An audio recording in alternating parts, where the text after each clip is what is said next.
Witam Was bardzo serdecznie, z tej strony Runiczne i dziś chciałbym Was zaprosić na następny odcinek z The Dwarves. Zacznę od prośby od Kseni.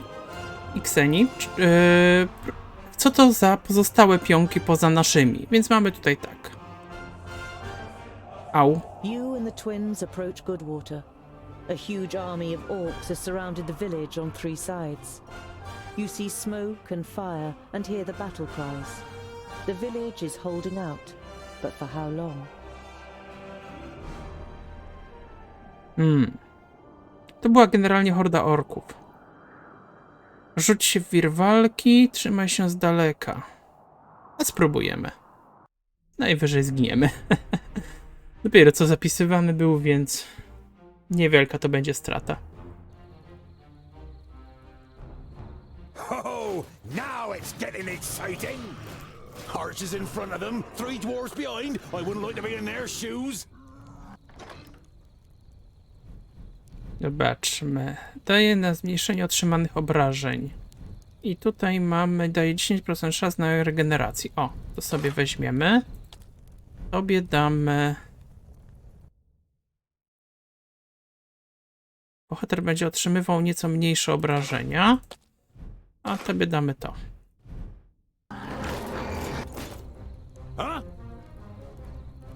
Wow, trochę was tutaj jest. Aby uciec, zabij 25 orków. What is it?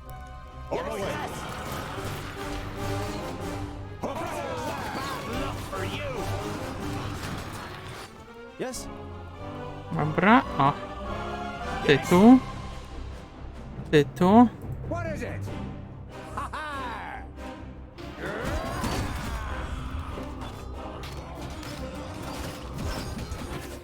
Okej, trzeba tego użyć. Yes. I am Boinda. Give me a hand. And what now? Huh? They're hitting me pretty hard. What is it? A, Huzzah! Huh? What? I need help over here. Quick, what is it? Say goodbye forever. And what now? dobra, tego przerzucimy tu na razie. I pociachaj ich sobie. A ty zrób tak. F1.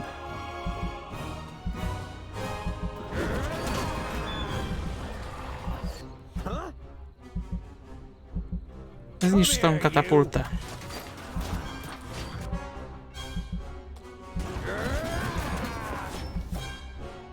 Au. Ojej, trochę was tutaj jest.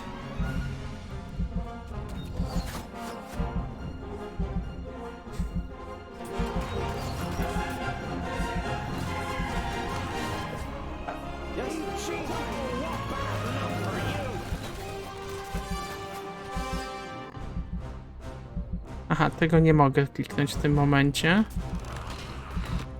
Say goodbye forever. Okej, zaraz mi zginął. It can't end like this. O, What is it?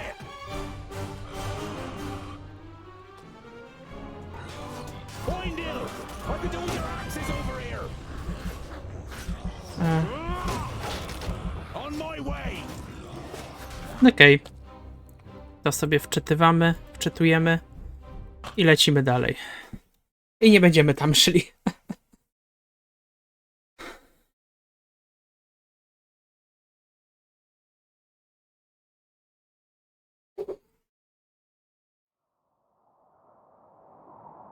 Dobra, tu mamy hordę orków. Hordę orków. Lefront, królewska konnica i... Tu? Tak, krasnoludzki kupiec. Dobra, to my pójdziemy sobie tutaj. Nie będziemy walczyć. Pytanie brzmi, w którą stronę oni pójdą. Spróbujmy tędy. You Oh. arrive at a crossroads with a tavern on the corner. A warm light is emanating from its window, lighting up the road around it. A stone sculpture of a sheep stands in front of the door, and above it a sign, swaying gently in the breeze, reads, "The Stone Sheep." Zatrzymaj się i rozejrzyj, wejdź do tawy, zatrzymaj You się. observe the surroundings, but the road is empty and no one leaves the tavern. You notice a broken window on the first floor, which has been boarded up with planks. Something wet drips onto your nose, and you look up to the cloudy sky with a bad-tempered expression. Why are we standing here and just get... You Wchodzimy. enter the tavern with a determined stride, and are greeted by a thick wall of pipe smoke. The dozen or so drinkers at the tables turn towards you, then give each other astonished and slightly worried looks. Usiądź przy pustym stoliku. You walk to the nearest empty table with the twins in tow and sit down. The landlord comes out from behind the bar. What can I get you? You hear surly muttering from one of the tables. What are groundlings doing showing their faces here, now of all times?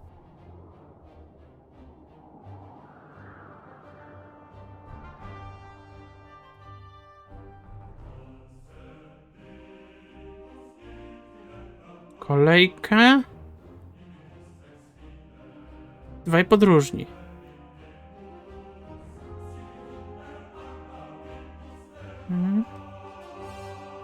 You turn to the guest who'd muttered something about groundlings. And why is it so strange that we're here? The man glances up briefly and then stares drunkenly at his tankard and mutters with a slur, Don't play the innocent. The orcs are terrorizing our lands. And whose fault is it? You let them in. I was not at the stone gateway, and I don't know what happened. But you can be sure of one thing. Dwarves would never cooperate with orcs. We kill them no sooner than we say them, or my name isn't Boindle Doubleblade. The drunkard and his neighbour are given a start. They mumble an apology and turn their attention to the beer in front of them.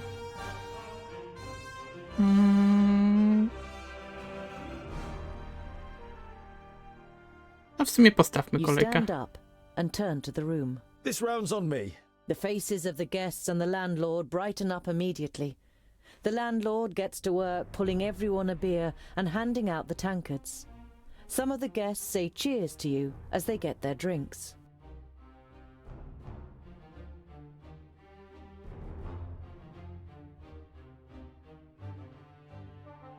Aha. Did two travelers pass this way? One was a famulus, the other a mercenary. The landlord shakes his head indifferently and mumbles something incoherently.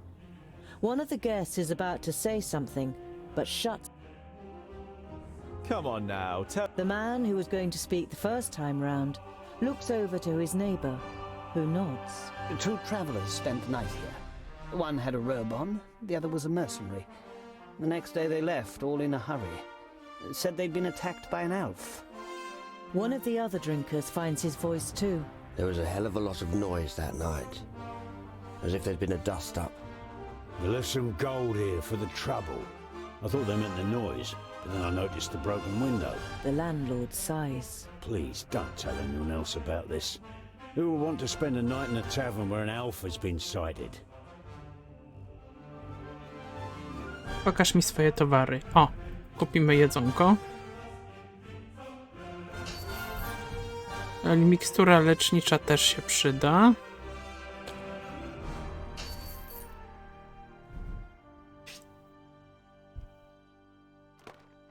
We're tired and long for a proper bed. Of course, gentlemen. You spend a restful night in the tavern and then head off on your way again.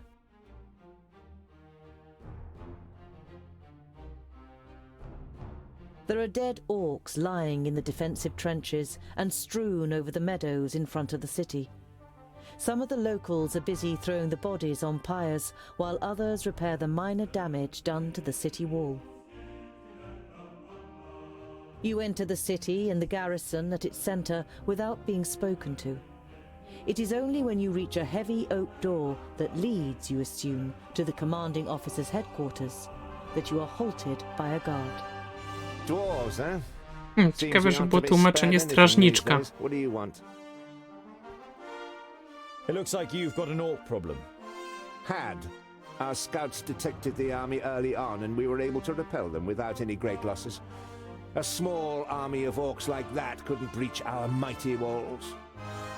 Your mighty walls look like they're about to collapse under their own weight! The soldier isn't intimidated by Boindil. He juts his chin out confidently. At least they stopped the orcs, unlike your dwarven walls in the north. Coś w tym jest. I didn't know that Steepleton was so big, impressive place. We have fertile meadows. That's what we have to thank for the city's growth in recent years. At the time of my grandparents, Steepleton was nothing more than the tower on a hill with a couple of houses. Now we have a market, a temple, and of course, there are royal messengers stationed in the tower, which doesn't do the city's coffers any harm at all. No właśnie, You said you mieliśmy. had messengers here. I'd like to send a carrier pigeon to Lot Yonen in Yonendar. Lot Yonen in Yonendar. No problem. It will cost you 90 gold pieces. Au. Nie wiem, czy mamy tyle. If the carrier Then I'll send for us. thank you, but Once you've been given the writing implements, you write. Ha.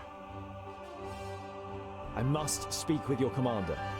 Commander Valor doesn't have time. He's still very busy dealing with the aftermath of the orc attack. Mam informację. Commander Valor is dealing with the orc problem, and I have important information concerning it. I witnessed a meeting of the orc lords.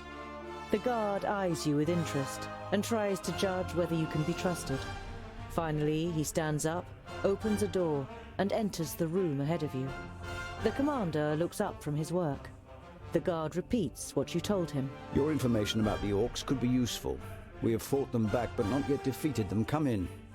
The commander listens attentively, and now and then asks questions as you tell him about the 3 orc armies and the meeting of the chieftains with the Alf Sintharas. This sounds very grave. I will send out messengers. We must be prepared.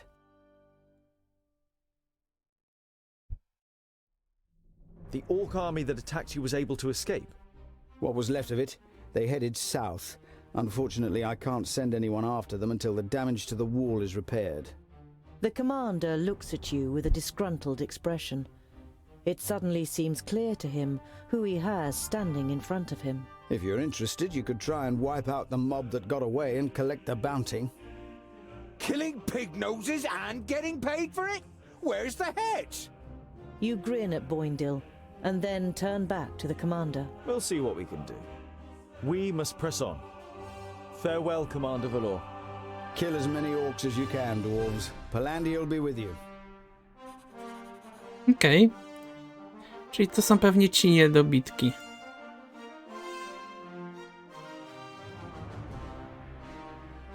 Coś mi się... You see a camp with a wagon and 2 people on the edge of the path. Behind them, Black Saddle towers up above a thick, dark forest, about a half a day's journey away.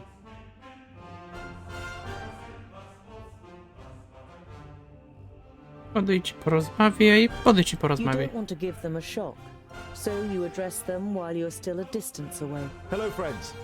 Is there any space by your fire? The 2 traders look up and visibly jump when they see you 3 dwarves. Ah, hello. Yes, of course. It doesn't escape your attention that you seem to be causing the traders some uneasiness, but you take up their offer and sit down. The twins follow your example. We're only travellers. We're looking for someone who's said to live on Black Saddle. A hermit. Someone who lives here? The traders exchange amazed looks. If they live here, they must be mad. Normally we wouldn't stop and rest here, but the horses are too exhausted. Our departure from Parista was delayed and we must have driven them too hard. Dlaczego czarny przemysł wzbudza was Why niepokój? does Black Saddle make you feel uneasy? It doesn't look particularly inviting, but it's only a mountain. Only a mountain? You don't know the legend? The trader looks at you and the twins for affirmation, but you all shake your heads. Black Saddle was once known as Cloud Piercer, and it towered up into the heavens, the upper slopes of pure gold and the summit covered in snow. The humans wanted to attain this wealth, but the smooth slopes and the dazzling summit made the climb impossible. They called on the dwarves to help them. They were able to tunnel up through Cloud Piercer to the top. They hollowed it out and carried away the gold. The humans demanded that the treasure be shared, but the dwarves refused, and as they argued, the mountain began to tremble. There were too many holes inside for it to hold together. It collapsed and buried both greedy parties underneath it. The mountain lost its tremendous size and its beauty, and ever since has haunted both humans and dwarves with its erosive hatred, causing even the rocks to turn black over time. Pfft, never heard of it. Sounds like human tittle-tattle. Dwarves would never hollow out a mountain so much that it collapses.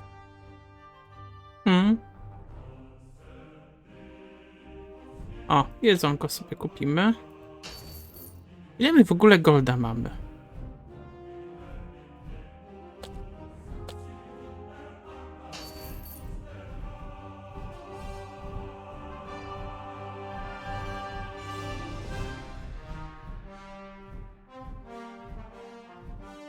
Wygląda na to, jakbyśmy mieli 90 golda.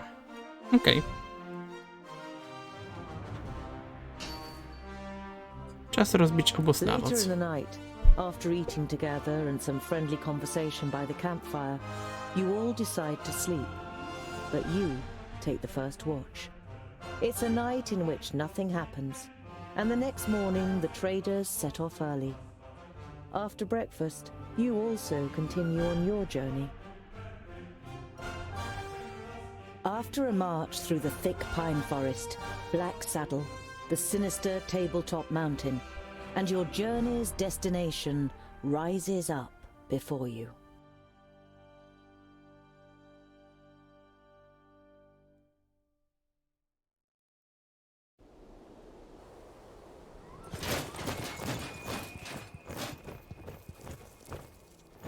Are you sure that the Famulus lives here? Yes, according to Lot-Yonan. Although you try to put a lot of assurance into your voice, you too see no signs that anyone lives here. No castle, no tunnel, no camp. There's nothing here but mountain. Then we'll have to take a closer look. You do that, scholar. We'll be waiting for you here. You think about objecting, but it would just be a waste of breath. Dobra. 93 golda mamy. Okej.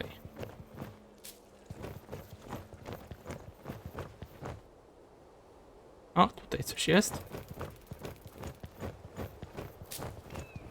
Even the dark evergreen forest seems to be afraid of the Black Mountain. Mgła raczej nie pomaga. O, tu coś jest. No trace of Guren here either. If he's close, then there must be some kind of cave somewhere in the mountain. O, tu coś jest. I can only climb a little way here. There must be a better way. An old tree. Looks like it could fall down at any moment. I to chyba będzie There nasza. we go.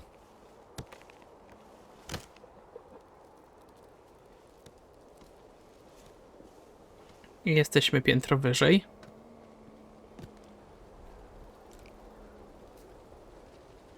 Too steep. I can't get a grip anywhere. Ale tu chyba dam radę. I should be able to get up here.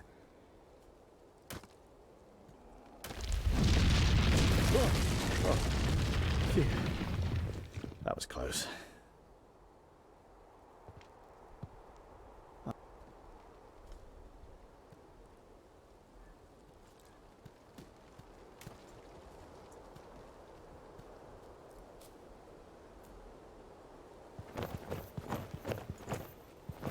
Here's a...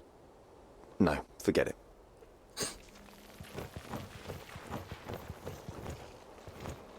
Definitely a rock face.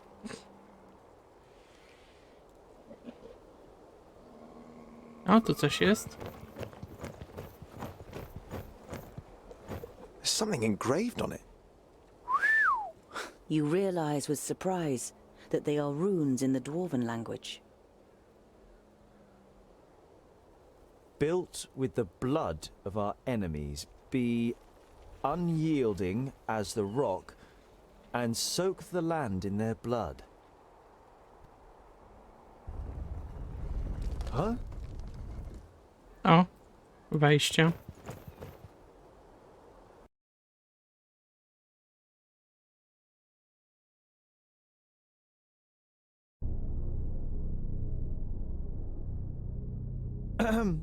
Hello?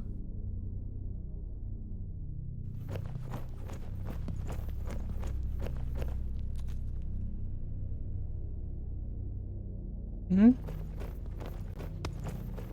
Master Garen? Lot Yonan sent me to bring some items back to you.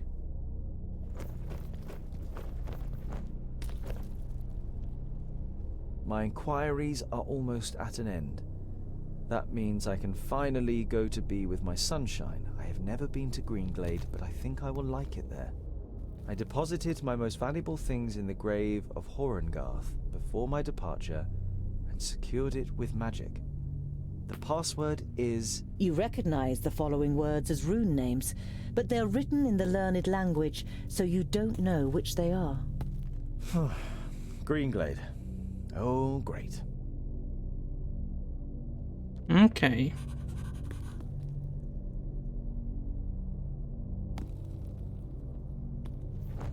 No weź ją. Useful. An eternal flame. I know who taught him that. No bez wątpienia przydatne.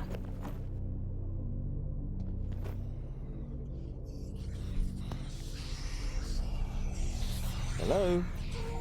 Is anyone there?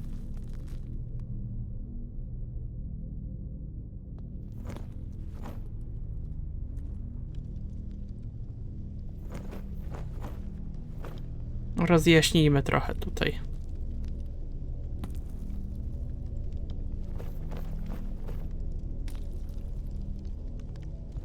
A series of weapons that are all clearly of dwarven origin. The spider webs and rust suggest they have been here for quite a while, maybe even centuries. Okej.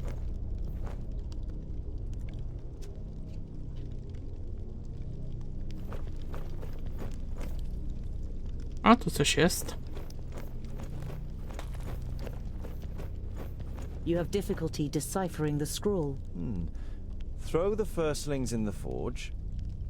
Beat the secondlings to a pulp. The fourthlings are... The rest is illegible. Hmm.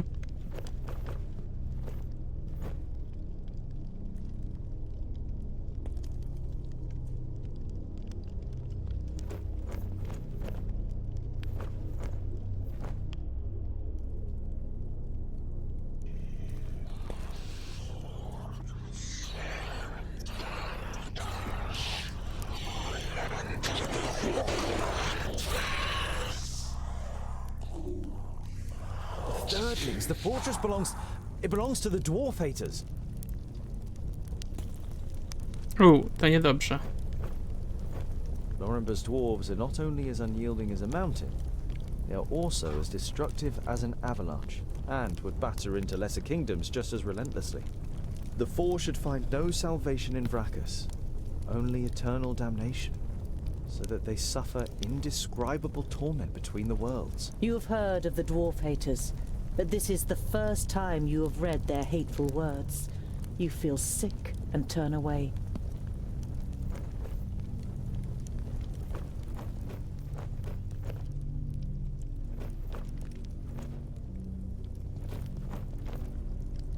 Lorenber, the progenitor of the Thirdlings. In most of the chronicles about the 5 dwarfen kingdoms, only very little is written about the Thirdlings, and what is written is full of disgust.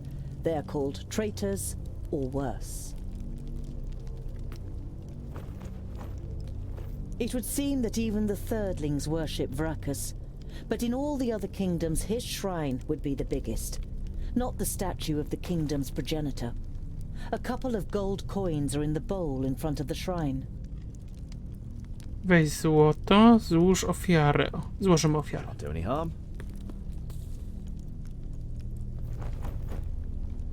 No, to wszystko. Zobaczmy, co my tu dalej mamy.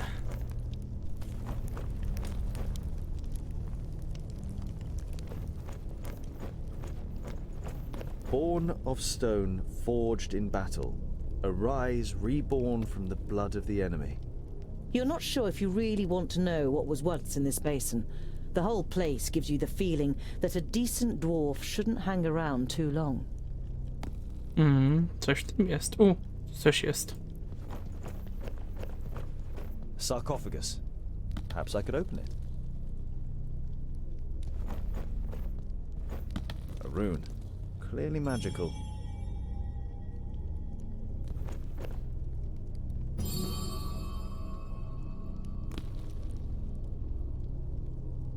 No, chyba coś źle zrobiłem, bo zgasła. To spróbujmy tą najdalszą.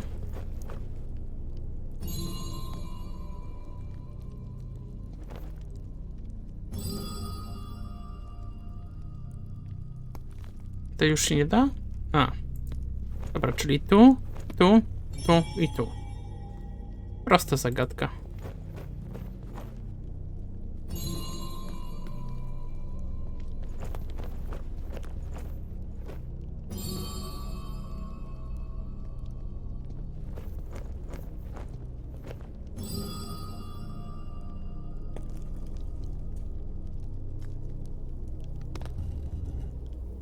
Zobaczmy, co udało nam się. That's it.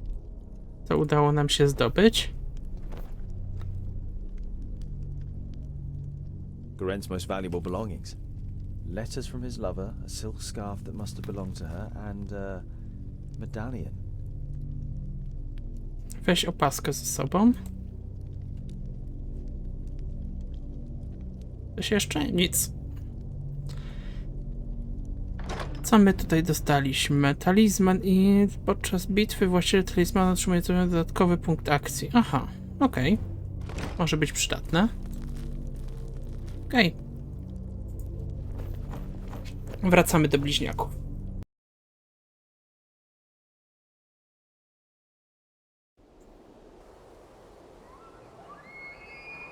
Teraz jak stąd najlepiej zejść? Chyba tak jak wszedłem. Zejdź na dół.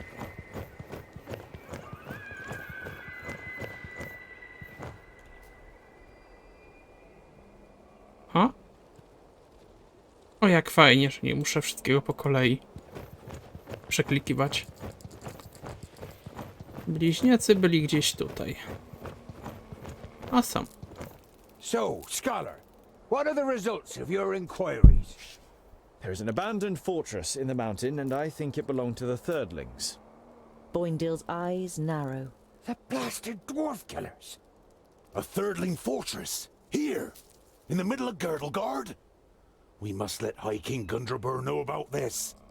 The fortress has been long abandoned by the looks of it. Anyway, I can't go to Ogre's death until I have completed my quest. Goren is in Greenglade. Huh. The High King? Why do you want to bring me to him? All right then. It's about the choice of the new High King. Gandagar, the king of the Fourthlings, is with his entourage in Ogre's death and is supposed to ascend the throne. But our acting High King Gundrabur wants to prevent that from happening. He fears that Gandagar wishes to instigate a war against the elves. But what have I got to do with that? Boindale is about to say something, but is silenced by a nudge in the side from his brother. High King Gundrabur will explain everything when the time comes. You look distrustfully from one twin to the other. Boindale has donned an innocent expression, and Boindale doesn't give you the impression that he has anything else to say on the matter. Dobra, najpierw idziemy do wasz król musi zaczekać. What does this King Gandagar have against the elves? Dwarves and elves just don't get along. Brachus and Satalia made us that way. I know that, but going to war for just that after all this time? Well, there must be more behind it. They say that the king of the Fourthlings is full of hatred and is a hothead in this matter. A thirdling fortress? Here, in the heart of Girdlegard? That's strange, isn't it? And worrying. But they've always been wily. They move in the shadows and kill there too if they can. Do you know their story? I've read about it. Lorenberg, their progenitor, rejected the name that Vrakas gave him, who in turn did not give him any special talents, so his kingdom studied war. It helps them defending the East, but it also meant they ended up confronting the other kingdoms. No dwarf would ever even think of injuring one of his kind, never mind killing them. But the dwarf killers are proud of it. When they were even more powerful, they wanted to become the rulers of all dwarves. They are envious of our skills. They haven't been heard of for a long time, but you can be sure there isn't a single dwarf alive who doesn't hate them. Whatever, your High King must wait. I have a quest to carry out in Greenglade. But our quest is... Boindil raises a placatory hand and throws his rucksack onto his back in preparation. Let it be, dear brother. Look at him. He has made his decision, and you will not be able to change his stubborn dwarven mind. You can't help but smile. Dobrze. A myślę, że na dziś byłoby tutaj to wszystko. Do Zielonej Polany udamy się w następnym odcinku. Za dziś w każdym bądź razie ja bym chciał wam bardzo podziękować. No i do następnego. Mówił do was Runiczny. Trzymajcie się ciepło. Cześć.